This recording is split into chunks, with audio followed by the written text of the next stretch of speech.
fastest rising young tag teams that we have seen. One of the fastest rising young tag teams that we have seen in a number of years, Mr. Scott. Absolutely. These two guys are very, very exciting. A lot tougher than they look. They're not the biggest guys, but these guys are full of heart.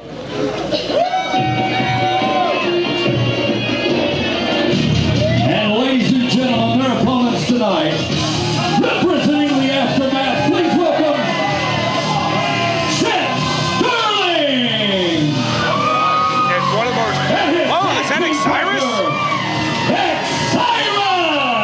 Xsiris is in the house at Battlecade XIII in a big surprise to everyone at the Mid-Atlantic Sportatorium. The former Mid-Atlantic heavyweight champion is back on the scene, teaming with the Aftermath's apprentice. And can you look at the enthusiasm, the excitement, the joy on the face of Chet Sterling? What a coup the Aftermath have pulled here. Absolutely. I was about to start putting over Chet, but then here comes Xsiris. I mean, this is huge, and unfortunately, the team of RTG and Terrell Given. Oh, I get these two confused. And Terrell. That's inappropriate. That's not like that. But these two got, unfortunately, a pretty big hill to climb right now. This was a late addition to the card, a surprise here to everyone in Gibsonville.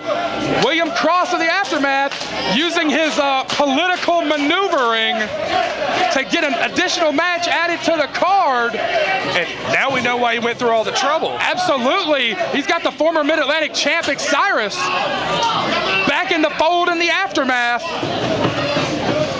And this young team's going to have to use every bit of quickness and heart they have right now.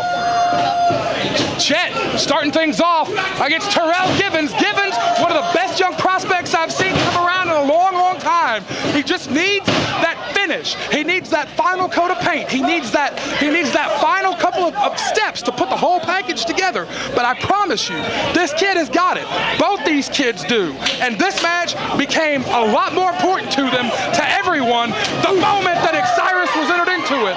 Because now, cover from X, because now, if they pull off this victory, not only are they beating the Aftermath's rookie, but they're beating a former Mid-Atlantic champion. Absolutely. I mean, this is easily, I'd say, the biggest match they've had. I mean, they're on the big stage of Battlecade, facing a former heavyweight champion and probably one of the top rookies we have.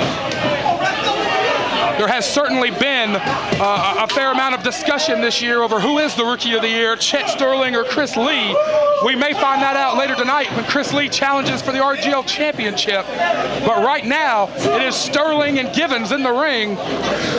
We first saw Chet Sterling last year at Battlecade when he interrupted the main event in one of the most shocking moments in CWF history a year ago tonight, as Overdrive is putting together a combination of hurting maneuvers on Chet Sterling right now. And ironically enough, the main event, he cost Michael Yamaha the title against none other than Xsiris. Absolutely. We later learned that Sterling was a disgraced former student of the Mid-Atlantic Dojo who had been kicked out due to his poor attitude.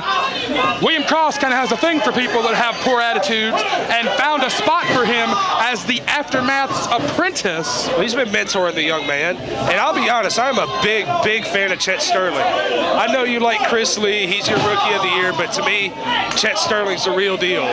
Chet Sterling's athleticism is undeniable.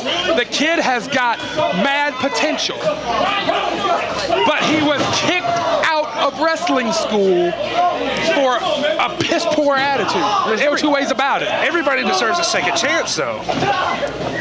One of the only people, perhaps the only person, I'm not 100% sure, but he might be the only person that was ever booted out of the Mid-Atlantic Dojo.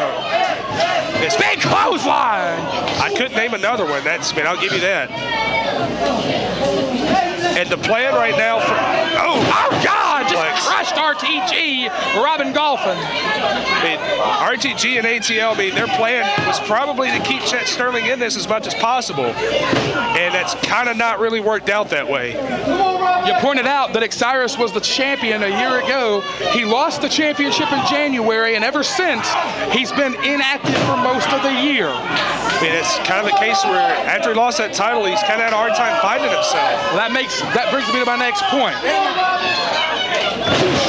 He lost that championship.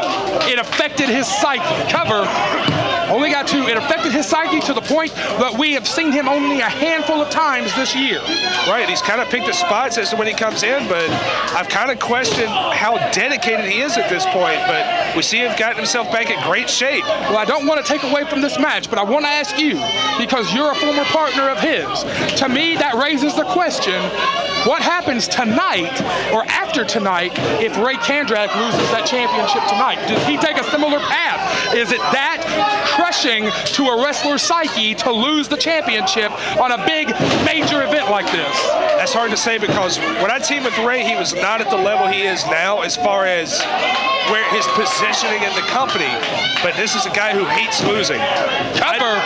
Xsiris and Sterling have been in control all but that fast flurry of offense from Overdrive. Xsiris tags in Sterling, and he says to finish it. So, to answer your question, I can't really see Ray taking that time off. If anything else, it's going to make him angry. He's going to come back. Save us all. I think he may attempt to take out the entire royal family again.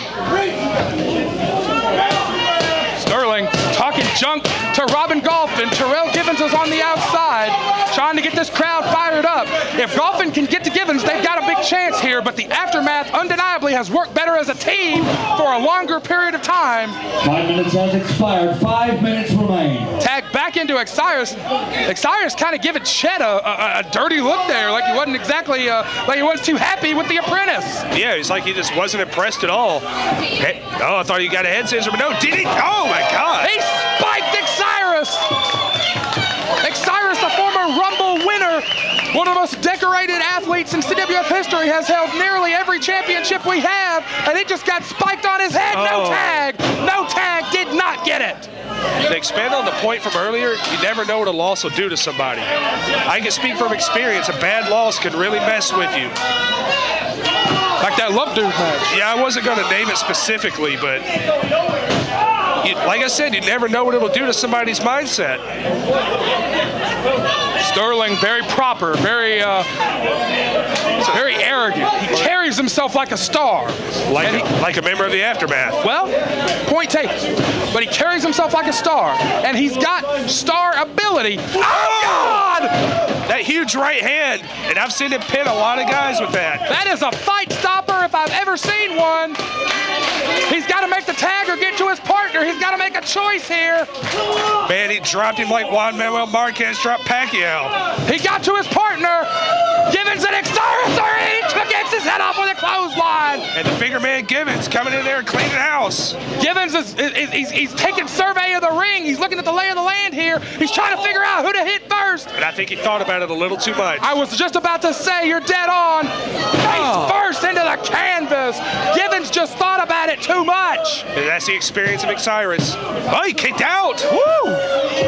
Like I said, these guys are full of heart. These kids have got guts. They've got talent. They've got ability. We could see a huge upset here. Bit of a rocker dropper there. Golphin's not legal, though. Referee Charles has got to get him out. Nope, go behind. Oh, boy. Into the face. Are we going to see an upset here? Could be. They've got the rookie. Twisting suplex. Wrong man. Wrong man. Golphin's not the legal man. It's the wrong man. Both men are illegal. Wrong. Charles is trying to tell him Xsiris is the legal man. Oh. Rookie inexperience mistake. Absolutely. Right there. Undeniably, these are your legal men. Drilled him with the double underhook impaler, and the DUI has caught another one. A tremendous effort from these two kids in Overdrive. However, it's just like you said, they thought about their next move a little bit too much, a little bit too long. 35 seconds. And it cost them. I think the officer pulled over a speeding vehicle there. Chet Sterling and Xsiris.